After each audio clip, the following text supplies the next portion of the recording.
लोगोसे जोंनि इउपिपिएल दोलोनिफ्राय गासै रायजो राजानि गोसो गोरबोनि हामलायनाय बावहरबाय। दायो जोङो इउपिपिएल दोलोनिफ्राय देरगाव जिल्ला इउपिपिएल इउथ विंनिफ्राय जोङो नैबे साफाय अभियान लादों आरो बेनिनो आङो दिनै कालिंगड़ ब्लक कमिटिनि इउथ विंनि आफादगिरि हिसाबै जोङो इउथ हिसाबै बेखौ दायित्व लादों।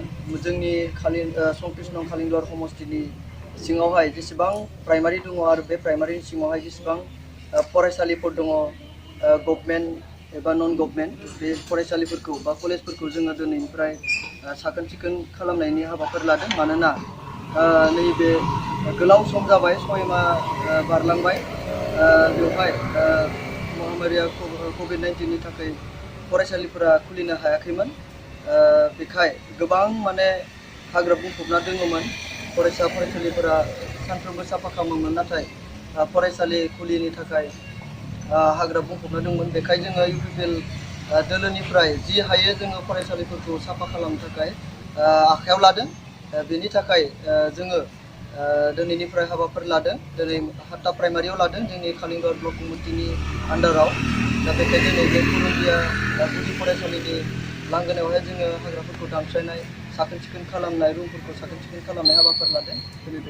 बेखाय जों सेनिटाइजारबो खालामदों। दा बेवहाय गासै रायजो राजा बयखौबो जेरै हायो गामिफोरखौ फोसाबनो, फरायसालिफोरखौ फोसाबनो थाखाय जोंनि हान्जानिफ्राय खावलायनाय जादों।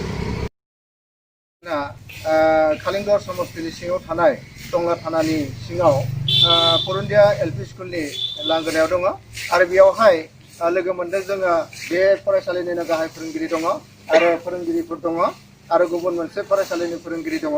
दा बे समावहाय जा कालिंगड़ इउपिपिएल ब्लक कमिटिनि जा हाबाफारि साफाई खालामनाय हाबाफारि, बे साफाई खालामनाय हाबाफारि, साखोन सिखोन खालामनाय हाबाफारि, बे हाबाफारिखौ लादों। आरो बियो आसाम सरकार जिथुनिखि डिक्लेयार होबाय 2 नभेम्बरनिफ्राय गोबाव सम बन्द जाना थानाय जा फरायसालि, बे फरायसालिखौ खेवफिननो थाखाय बिथोन होदों आसाम सरकारा। दा बे बेलायावहाय दिनै बे नोजोरखौ लाखिनानै जाहाथे फरायसालिया साफ सिखोन जानानै थायो बा सिखोन साखोन जानानै थायो, बे बेलायावहाय इउपिपिएलनि ब्लक कमिटिनि मावथिफोरा बिथांमोना साफा खालामनानै फैदों। बेयावहाय फोरोंगिरि दङ। बे समाव आं गाहाय फोरोंगिरि बिथांनियाव सोंनो नागिरदों, दादा আপনার যেটো স্কুল এইখন প্রাথমিক বিদ্যালয় পুরুলিয়া প্রাথমিক বিদ্যালয়, এই প্রাথমিক বিদ্যালয়খন যেটো কোভিড মহামারীর যেটো আক্রান্ত যেটো মানে মহামারী, এই মহামারী ফলত বহুদিন ধৰি মানে বন্ধ হৈ আছিল। বন্ধ হৈ থকাৰ এতিয়া বৰ্তমান যেটো চৰকাৰে ঘোষণা কৰিছে 2 নৱেম্বৰৰ পৰা সম্পূৰ্ণকৈ স্কুল খোলাৰ এটা যেটো অৰ্ডাৰ দিলে, তেতিয়া সেইকাৰণে আজি ইউপিপিএল ব্লক কমিটিৰ ফালৰ পৰা আপোনাৰ ইয়াতে তেওঁলোকে আহি চাফ চিকুণ কৰিছে। ইয়াৰ বিষয়ে আপুনি কি ক'ব?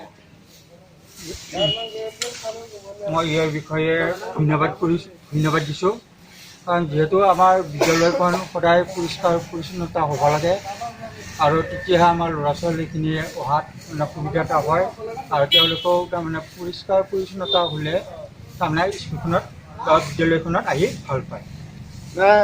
गोबां सम बे फरायसालिया बन्द जानानै दङमोन COVID-19नि थाखाय। जितु साग्लोबसारनाय बेराम, बे साग्लोबसारनाय बेरामजों जा आसाम सरकारा बन्द खालामदोंमोन, लकडाउन होदोंमोन, स्कुलखौबो बन्द खालामदोंमोन।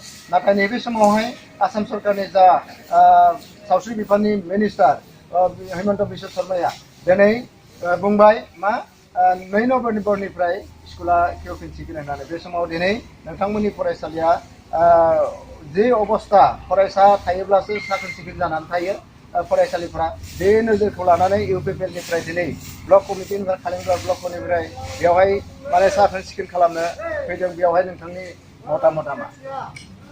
गिबियावनो कालिंगड़ ब्लकनिसिम साबायखर बावबाय, लोगोसे जोंनि फारसेनिफ्राय बड'लेण्ड फारसे बिथांमोननिसिम साबायखर बावहरबाय। दिनै 6 दान बारलांबाय जोंहा बे COVID-19 बेरामनि थाखाय बुहुमाव साग्लोबसारनानै थानायाव जोंनि बे फरायसालिफ्रा बन्द जाना थादोंमोन। दासिम माने फरायसालिखौ खुलिनो हायाखै। दा सरकारा जा थांखि लादों बे बिथांखि बायदियै 2 नभेम्बरनि 2 खालारनिफ्राय खुलिगोन होननानै बिथांमोना बिथोन होदों। दा बेनिखाय बिथांमोना जाबादि सरकारा बिथोन होदों बेबायदिनो जोंबो फरायसालिखौ साब सिखोन खालामनानै लाखिनो थाखाय दिनै जोंहा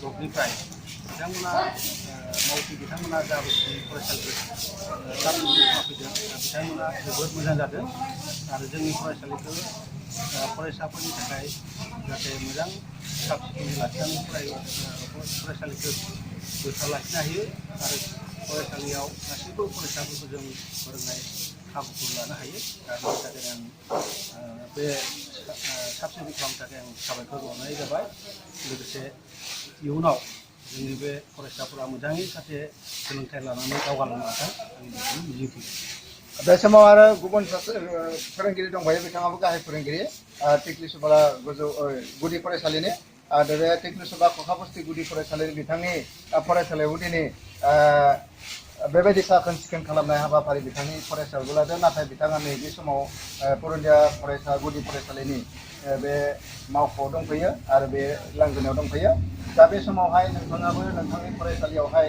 गोबाव सम दिनै बन्द' जाबाय COVID-19 थाखाय बे समाव जि इउपिपिएल माबाया हान्जाया दिनै साखोन सिखोन खालामनानै हाबाफारि लादों बे गोजोनथावना जादोंना गिबियाव आं दा नैबे इउपिपिएलनि हान्जाखौ धन्यबाद होदों जोङो मानसिफ्राल' बा सुबुंफ्राल' साखोन सिखोन जाबा जाया फरायसालिनि न' सिं बा सारिय'फाले सोरगिदिं गासैबो साफा जाबासो जोंनि न'खरफोरा मोजां जाना थायो बा जोंनि फरायसालिफोराबो गोजोन आबहावा फैयो बेबायदिनो जोंनि फरायसालिफोरा नै दा 7 दानाव सोलिबाय थादों बे 7 दानाव जोंनि फरायसालि बा सोरगिदिं माबा जायगाफ्रा गाज्रि बा लेथ्रा जाना थादों बेफोरखौ दा जोंहा इउपिपिएल हान्जाया साखोन सिखोन खालामनो थाखाय आवगायबोदों दा बिथांमोनखौ आं गोजोनै धन्यबाद होनाय जाबाय गम मोनबाय जोङो दिनै जा हिमन्त बिश्व शर्माया जा डिक्लेयार होबाय बे डिक्लेयार होनायनि बेलायावहाय दिनै 2 नभेम्बरनिफ्राय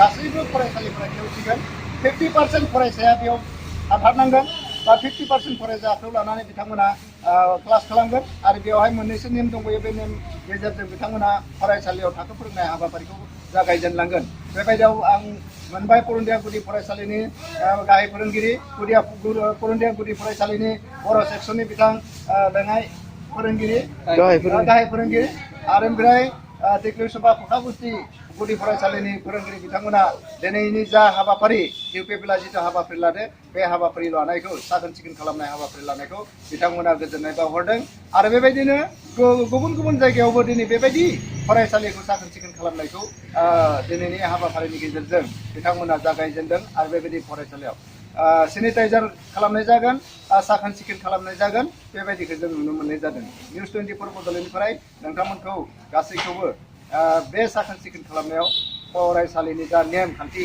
सरकारनि जा नेमखान्थि बे नेमखान्थिखौ फालिलांनो थाखाय जोंनि चेनेलनिफ्रायबो खावलायनाय थाबाय गोजोन्थों To News 24 Bodoland, News 24 Bodoland YouTube channel. Please subscribe and click on bell icon.